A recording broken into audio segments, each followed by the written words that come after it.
بیچاری کئی روز سے دم توڑ رہی ہے، ڈر ہے خبر بد نہ میرے منہ سے نکل جائے، تقدیر تو مبرم نظر آتی ہے ولیکن پیران کلیسا کی دعا ہے کہ یہ ٹل جائے۔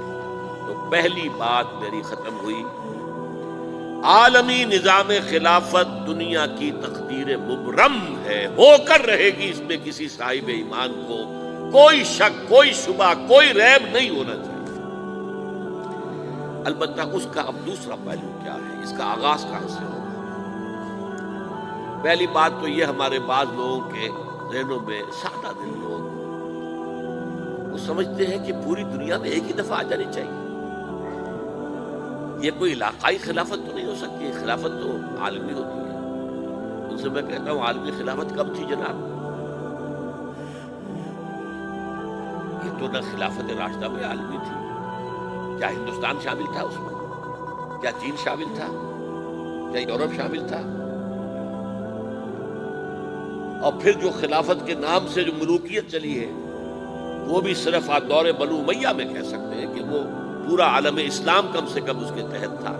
بعد میں خلافت عباس، بنو عباس میں اور فاطمیین کی خلافت میں اور آل عثمان جو ہے آٹومان ٹرکس کی خلافت میں ٹکڑے تھے، اس سے بکھرے تھے، کوئی مانتا تھا کوئی نہیں مانتا تھا۔ اور سب سے بڑی بات یہ، اگر ایک دم پوری دنیا پر خلافت قائم ہو سکتی تو حضور کے دست مبارک سے ہوتی، لیکن نہیں ہوئی۔ نتیجہ کیا نکلا؟ ایک ملک میں حضور نے قائم کر دی، جزیرہ نما عرب، یہاں خلافت قائم ہو گئی، حضور خلیفہ ہے۔ اس کے بعد آپ کے خلفائے راشدین نے پھر اس کو وسعت دی، شرقاً غرباً شمالاً، 3 کالمز نکلے ہیں فوجوں کے، صحابہ کرام کے، 3 کالمز، ایک ایسٹ ورڈ، ایک ویسٹ ورڈ، ایک نارتھ ورڈ۔ ایک عراق کو فتح کرتے ہوئے ایران میں پہنچ گیا، خراسان تک چلا گیا، ایک شام کو فتح کرتے ہوئے اور پھر سینائی پیننسولا سے ہو کر افریقہ میں داخل ہوا اور اٹلانٹک تک پہنچ گیا، تیسرا سیدھا شمال میں گیا، لیکن یہ زیادہ دور نہیں جا سکتا تھا، کوکیشین ماؤنٹینز آ گئے، کوہ قاف، اس زمانے میں تو یہ یوں سمجھیے کہ امپیسیبل تھا نا، کوہ قاف، لہذا وہاں کو اب بھی یہ ہوگا کسی ایک جگہ سے شروع ہوگا پھر پھیلے گا، اس کے سوا کوئی چارہ کار ہے ہی نہیں۔ اگر ہر جگہ پوری دنیا میں ایک ہی وقت میں ہو سکتا تو حضور کے دست مبارک سے ہوتا صلی اللہ علیہ وسلم۔ اب وہ نقطہ کون سا ہوگا، نقطہ آغاز کون سا ہوگا؟ اس میں پہلی بات تو میں نے کہا، جو شک کرے گا اس کا پھر ایمان مشکوک ہے، ہوگا، لازماً ہوگا، گلوبل ہوگا، پوری دنیا میں ہوگا۔ کہاں سے شروع ہوگا اس میں آپ اختلاف کر سکتے ہیں، لیکن مجھے تو 2 حدیثیں تو ملی ہیں جن سے یہ اندازہ ہوتا ہے کہ یہ اس مشرقی خطے سے ہوگا، عرب کے مشرق کی جانب کسی ملک سے، کسی خطے سے۔ وہ حدیثیں بھی اب آپ پڑھ لیجیے پہلے۔ پھر میں کہہ رہا ہوں یہ خزانہ ہے جو ہم نے آپ کی خدمت میں پیش کیا، کاش کہ آپ اس کی قدر کر سکیں، یہ حدیثیں آپ کو ازبر ہو جائیں، یاد ہو جائیں، لوح قلب پر نقش ہو جائیں۔ ہندوستان اور خراسان یعنی موجودہ افغانستان کا ذکر ابن ماجہ کی روایت ہے، عن عبداللہ ابن الحارث رضی اللہ تعالی عنہ قال رسول اللہ صلی اللہ علیہ وسلم یخرج ناس من المشرق یؤتئون للمہدی یعنی سلطانہ، یعنی سلطانہ، دونوں طرح سے پڑھ سکتے ہیں۔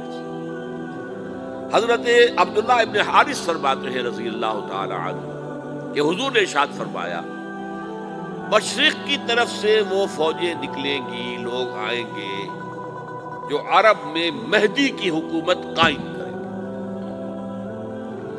یہ مہدی کون ہوں گے اس کا ذکر میں ذرا بعد میں کروں گا، لیکن نوٹ کر لیجئے کہ مہدی سے پہلے لازماً کسی مشرقی علاقے کے اندر وہ نظام قائم ہو چکے گا، تب وہاں سے فوجیں آئیں گی نا۔ یہ مشرق کون سا ہے؟ عرب کے مشرق میں آپ چلیے، ایران بھی آ جائے گا، افغانستان بھی ہے، پاکستان بھی ہے، اور اگر اسے اور توسیع دیں تو ہندوستان بھی ہے۔ یہ ہے عرب کا مشرق، اس سے فوجیں جائیں۔ اس کا کیا مطلب ہے کہ اس میں سے کسی جگہ پر نظام خلافت پہلے قائم ہو جائے گا، تاکہ وہاں سے فوجیں جائیں گی جو جزیرہ نما عرب میں حضرت مہدی کی حکومت کو قائم کریں گے۔ اب دوسری حدیث سنیے، یہ سنن ابن ماجہ کی حدیث تھی جو میں نے آپ کو سنائی، آپ نے پڑھی۔ دوسری عن ابی ہریرہ رضی اللہ تعالی عنہ،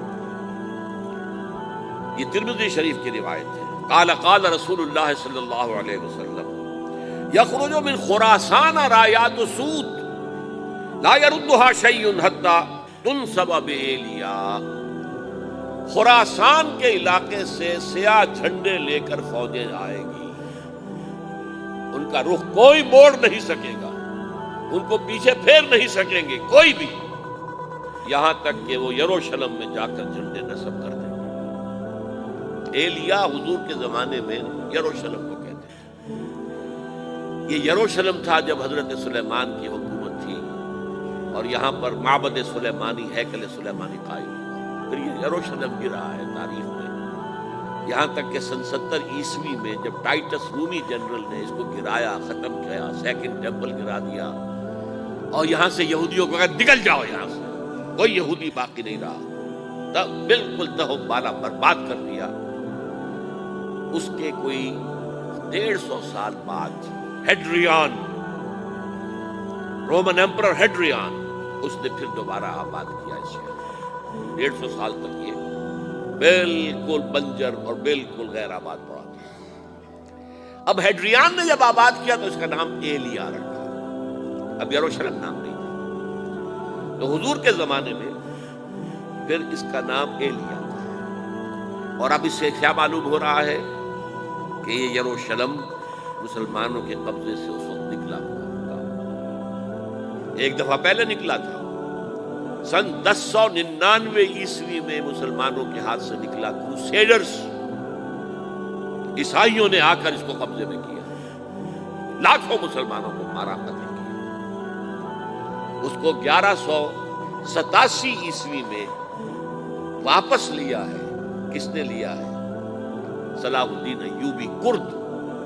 عرب کھوکھلے ہو چکے تھے، عربوں نے کھویا، واپس نہیں لے سکے، بہت حکومت کر چکے تھے، 400-500 برس کی حکومت کر کے، اور ان کے عیش اور ان کے آرام، اب ان میں جان نہیں تھی کہ وہ واپس لے سکے۔ واپس لینے والا گرم کرد خون تھا، صلاح الدین ایوبی۔ تو گویا کہ اب آپ سمجھئے کہ 88 برس تک عیسائیوں کا قبضہ رہا یروشلم۔ اب 1967 میں یہودیوں نے قبضہ کیا ہے، اور اب 38 برس تو ہو گئے، 88 نہیں 38 برس تو ہو گئے، لیکن وہ دور آئے گا کہ اب پھر لیں گے۔ لینے والے عرب بھی نہیں ہوں گے، خراسان کے علاقے سے فوجیں آئیں گی۔ یہ خراسان کیا تھا؟ ایلیا تو میں نے آپ کو بتا دیا، یروشلم کا نام ہے۔